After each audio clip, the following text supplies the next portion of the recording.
கூட பண்ண மாட்டேனா? தேங்க்யூ பிரகாஷ். ஓகே ரோஹிணி, நான் கிளம்புறேன். நான் வரேன் மிஸ்டர். சாரி, உங்க பேர் என்ன சொன்னீங்க? மனோஜ் குமார். யா மனோஜ். ஓகே நான் வரேன். Okay hi. எப்ப பார்க்கலாம்? அக்கவுண்ட்ஸ் எல்லாம் எப்ப பார்க்கலாம்னு கேட்டேன். பேமெண்ட் இன்னும் வரல, வந்த உடனே பாப்போம். இவ்ளோ பெரிய ஆர்டர் கொடுத்திருக்க, எனக்கு ஸ்பெஷலா எதுவுமே இல்லையா? நீ போலாம். அப்ப என்ன போக சொல்றியா? ஏ, உனக்கு இன்னொரு தடவை சொல்லுமா? இல்ல, நீ அரை மனசோட சொல்ற மாதிரி இருக்கு மனோஜ். இப்ப நீ கிளம்புறியா இல்ல நான் கிளம்பட்டுமா? அப்புறமா பார்க்கலாம். பாய். ஸ்ருதிய மாமனார் மாமியார் பாத்துட்டு வர சொன்னாங்களா இல்ல இங்கேயே வச்சுக்க சொல்லிட்டாங்களா? அப்படிலாம் எதுவும் இல்லைங்க, நான் தான் ஸ்ருதியை பார்க்கணும்னு வந்தேன். மம்மி, இவங்க எப்ப வேணாலும் என்ன பார்க்க வரலாம். சும்மா குவெஸ்டின் பண்ணிட்டு இருக்காத. நீங்க வாங்க மீனா. എങ്ങനെയുണ്ട് നിന്റെ മാമനാര്? എന്റെ മോളെ വെളിയിൽ അമിച്ചിട്ട് നീങ്ങെല്ലാം സന്തോഷമായിട്ട് ഇരിക്കല്ലേ? நாங்க யாரும் ஸ்ருதியை அனுப்பலங்க. அவங்க எப்ப வேணாலும் வீட்டுக்கு வரலாம். அதுதான் எங்க மாமனாரும் நினைக்கிறாரு. நாங்க எல்லாரும் நல்லா இருக்கணும்னு மட்டும்தான் அவர் நினைப்பாரு. ஸ்ருதி அங்கதான் வந்து இருக்கணும்ன்ற அவசியம் இல்ல. ரவி மாப்பிள இங்க வந்து எங்க வீட்லயே இருக்கலாம். அவங்க ஒண்ணா இருந்தா அதுவே எங்களுக்கு போதும். மம்மி, இப்ப எதுக்கு தேவையில்லாததெல்லாம் பேசிட்டு இருக்க? ரவி கூட எப்ப சேரணும், நாங்க எங்க இருக்கணும்ங்கறத நாங்க தான் டிசைட் பண்ணோம். ஸ்ருதி, விஷயம் கேள்விப்பட்டீங்களா? எதை பத்தி சொல்றீங்க மீனா? நீத்து ரெஸ்டாரண்ட்டை யாரோ நெருப்பு வச்சு எரிச்சிட்டாங்களாம். 2 பேர் நீத்துவோட வீட்டுக்குள்ள போந்து அவங்க காலை அடிச்சு உடைச்சிருக்காங்க. Oh my God. இப்ப நீத்து எப்படி இருக்கா? ஹாஸ்பிட்டல்ல இருக்காங்களாம். என்ன ஏதுன்னு விவரம் ஒன்னும் தெரியல. இப்படி வேற நடந்துருச்சா? சுதா, இப்ப ஸ்ருதிக்கும் அந்த பொண்ணுக்கும் தான் பிரச்சனை போயிட்டு இருக்கு. அவளுக்கு ஏதாவது ஆயிடுச்சுன்னா நம்ம தான் செஞ்சேன்னு விசாரிக்கும். நம்ம மேல ஏன் அட்டா பழி வரும்? நம்ம இப்படி பண்ணா மட்டும் நம்ம பொண்ணு லைஃப் சரியாகவா போகுது? அந்த மாதிரி பொண்ணுங்களுக்கு இப்படிதான் ஆகும். மம்மி, சும்மா இருக்கியா? யாரா இருந்தாலும் இப்படி ஒரு சிச்சுவேஷன்ல நம்ம அப்படி நினைக்க கூடாது. மீனா, யார் அப்படி பண்ணாங்களா? தெரியலங்க. ஆனா நீத்து ரவி கிட்ட ஏன் புருஷன் தான் இப்படி எல்லாம் பண்ணிருக்காருன்னு சொல்லி வச்சிருக்கா. முத்துவா? அவரா இப்படி? இல்ல ஸ்ருதி, அவரெல்லாம் இத பண்ணல. அவரும் செல்வானனும் இந்த விஷயம் நடக்கிறதுக்கு முன்னாடி போய் சும்மா மிரட்டிட்டு தான் வந்திருக்காங்க. அத வச்சுதான் நீத்து சொல்றா. ஆனா அவர் அப்படி பண்ணவே இல்ல. അങ്ങനെ പറയാൻ പറ്റൂല. നിന്റെ പുരുഷൻ മുത്തു இந்த மாதிரி காரியங்களா செய்யற ஆளு தானே. அவருக்கு மத்தவங்களுக்கு நல்லது செஞ்சுதாங்க பழக்கம், கெடுதல்லாம் பண்ண தெரியாது. அச்சா, எனக்கு முத்துவ பத்தி நல்லா தெரியும். அவர் இந்த மாதிரி எல்லாம் செய்ய மாட்டாரு. அவர் நியாயமான விஷயத்துக்கு கோவப்படுவாரு. யாரையும் ஹர்ட் பண்ண மாட்டாரு. அவர் அப்படி பண்ணியிருந்தா அது நல்ல விஷயம்தான். அப்படியாவது அந்த பொண்ணுக்கு அறிவு வரட்டும். ஏங்க அவர் பண்ணவே இல்லன்னு தாங்க சொல்றேன். நீத்துக்கு ஒரு வேலை வேற யாராவது எனிமி கூட இருக்கலாம். ஆனா அவர் ரவி கிட்ட கண்டிப்பா இது ஒரு இஷ்யூவா தான் சொல்லுவான். அவன் புரிஞ்சுக்காம என் மேலதான் கோவப்படுவான்.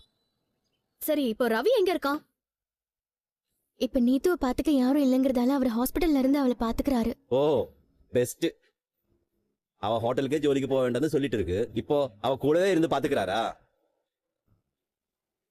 இல்லாத வேலை. அவளே மாப்பிளைய லவ் பண்றதா சொல்லிட்டு இருக்கா. இப்ப இவர் அவளை பாத்துக்கிறேன்னு போனா என்ன அர்த்தம்? ரவியால தான் நீத்துக்கு இந்த மாதிரி ஆயிடுச்சுன்ற குற்ற உணர்ச்சியில அவர் பண்றாரு. மத்தபடி வேற எந்த அர்த்தமும் இல்ல. மீனா, ஒருவேளை நம்ம ஆண்டி ஏதாவது பண்ணிருப்பாங்களோ? இருக்கும். ஓ மாமியார் இதெல்லாம் செய்யற ஆள் தான். இல்ல ஸ்ருதி, அத்தை எதுவும் பண்ணல. அவங்களுக்கு நீங்களும் ரவியும் சேர்ந்து வாழணும்னு ஆசைதான். ஆனா இந்த அளவுக்கு போற மாதிரி அவங்களுக்கு தைரியம் எல்லாம் கிடையாது. எப்படியோ எல்லாரும் சேர்ந்து எந்த மோளோட வாழ்க்கை நாசம் பண்ணியாச்சு. அந்த ஹோட்டல் பொண்ணுக்கு என்ன ஆனாலும் எங்களுக்கு என்ன? எந்த மோளோட லைஃப் சரியாயிடுமா? அச்சா, இது எனக்கும் ரவிக்கும் இருக்கிற பிரச்சனை. அது எப்ப சரியாகணும், எப்படி சரி பண்ணணும் ரவிக்கு தெரியும். ஸ்ருதி, நீங்க ரவி அப்படியே விட்டுறாதீங்க. அவர்கிட்ட அடிக்கடி பேசுங்க. சீக்கிரம் நீங்க வீட்டுக்கு வந்து ரவியோட சேர்ந்து வாழணும். போயிட்டு வரேங்க. டென்ஷனாவே இருக்கா? என்னதான்டா பிரச்சனை?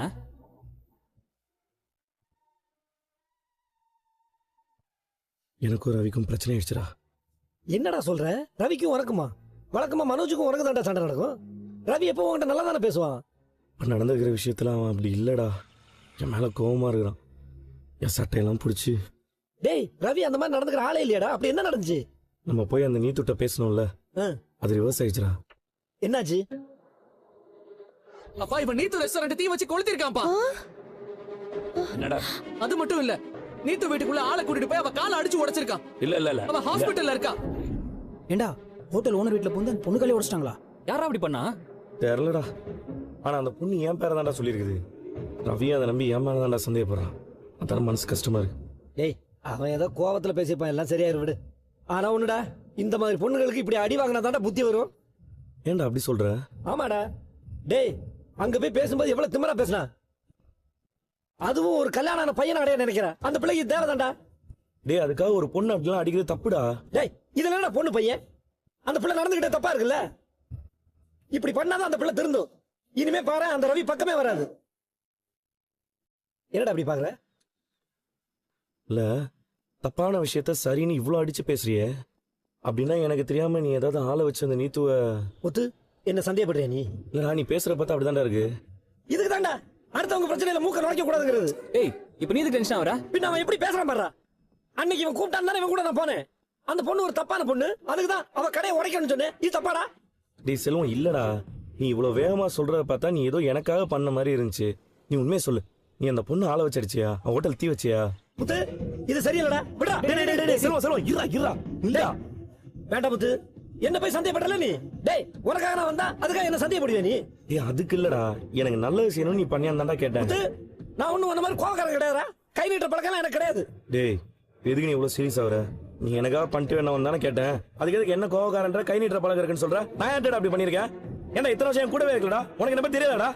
யார் மேலே தப்பு இருந்தா நான் கையை வைப்பேன், அதுல ஒரு நியாயம் இருக்கும். டேய் நீ நிறைய இடத்துல பேசி சரி பண்ண வேண்டியதை அடிச்சு தானே சரி பண்ண பாப்ப. அதான்டா உன்கிட்ட இருக்கிற பெரிய மைனஸ். அதுவும் தண்ணியை பட்டா உனக்கு யோசிக்கவே தெரியாது. ஒருவேளை இப்பவும் குடிச்சிட்டு பண்ணிட்டேன்னு செல்வம், நான் ஏற்கனவே ரவி இப்படி பேசிட்டேன், கடுப்புல இருக்கு. இப்ப நீயும் தேவையில்லாம அப்படியே பேசாத. அதுவும் மத்தவங்க மாதிரி குடிச்சிட்டு போனேன்னு கேக்குறேன். தேவையில்லாம என்ன சந்தேகப்பட்டது நீ தானே. டேய் இதா பண்ணலன்னு சொல்லிட்டலடா, அதோட விட வேண்டியதாண்டா. அப்புறம் எதுக்குடா தேவையில்லாம மேல மேல பேசிட்டே போற? டேய் நீ தானே இப்ப கோவப்பட்டு பேசுற. டேய் விடுங்கடா, எதுக்குடா இப்ப சண்டை போட்டுட்டு இருக்கீங்க நீங்க? இவன் கூடவே இருந்து குடிச்சிட்டு போனேன்னு கேக்குறான்டா. டேய் என்ன மட்டும் சந்தேகப்பட்டு பேசுற இல்ல, அப்ப நான் உன்கிட்ட கேட்கணுதா? நீ இதுக்கு முன்னாடி அடிக்கடி போனது இல்லையாடா? டேய் செல்வம், ஏன் அப்படி பேசிட்டு இருக்கிற? வேற ஏதாவது பிரச்சனை உனக்கு? நான் தான் டென்ஷன்ல பேசிட்டு இருக்கேன், நீ இது கூட கூட பேசிட்டு இருப்பியா? டேய் நீ கேட்டதாண்டா பிரச்சனையே. நீ இப்படி கேட்பேன்னு நான் எதிர்பார்க்கவே இல்லடா. சரிடா, தெரியாம கேட்டேன்டா. ஒரு சின்ன சந்தேகம் வந்துச்சு, அதனால கேட்டேன். இப்ப அதுக்கு என்ன பண்ண சொல்ற? டேய் கேட்டது தப்புன்னு உனக்கு தெரியலையா? என்னையே நீ அப்படி நினைச்சிட்ட இல்ல? செல்வம், ஃப்ரெண்ட்ஸ்னா ஒருத்தர் ஒருத்தர் எப்படி புரிஞ்சு வச்சுக்கோங்கிறதா இருக்கு. நான் என்ன சூழ்நிலையில இருக்கேன்னு கூட தெரியாம நீ பாட்டுக்கு வாய்க்கு வந்து பேசிட்டு இருக்க. போடா. அப்ப உனக்கு இவ்வளவு நாள் என் மேல நம்பிக்கை இல்லாம தான் என்கிட்ட பழகிட்டு இருக்கியா? டேய் ஓடா, உன்கிட்ட இதுக்கு மேல பேசி பிரயோஜனம் இல்லை. கண்ணு முன்னாடி நிக்காத, போயிடு. இல்ல இதாண்டா உன் கோவம். இதாண்டா நான் உன்கிட்ட சொன்னேன். நீ கேட்டது தப்புன்னு ஒத்துக்க மாட்ட பாரு. செல்வம் வேணாம், போயிடு. என் முன்னாடி நிக்காத, அப்புறம் தேவையில்லாம பிரச்சனை ஆயிடும். போடா. டேய் நீங்க என்ன சண்டை போட்டுட்டு டேய் நீ இருக்கீங்க? பேசாம இருடா. செல்வம் அவ்வளவுதான் சொல்றேன், நீ என் முன்னாடி நிக்காத, போ. டேய் செல்வம், முத்து பத்தி தெரியாதா உனக்கு? அவன் கோவப்படுவான், சும்மா ரெண்டு கத்துவான். அது கூட தெரியாது உனக்கு? தெரியும்டா, நீங்களும் அவனுக்கு தானே சப்போர்ட் பண்றீங்க. உங்களை பத்தி எல்லாம் தெரியும்டா எனக்கு. டேய் உங்களை எல்லாம் ஃப்ரெண்ட்ஷிப்பா நினைச்ச பாரு. என்ன சொல்லும்டா? டேய் விடுடா. டேய் விடுடா. போங்கடா. போடா. என்னடா என்னடா இவன் இப்படி பண்றான்? டேய் அவன் போறான், விடுறா. என்னடா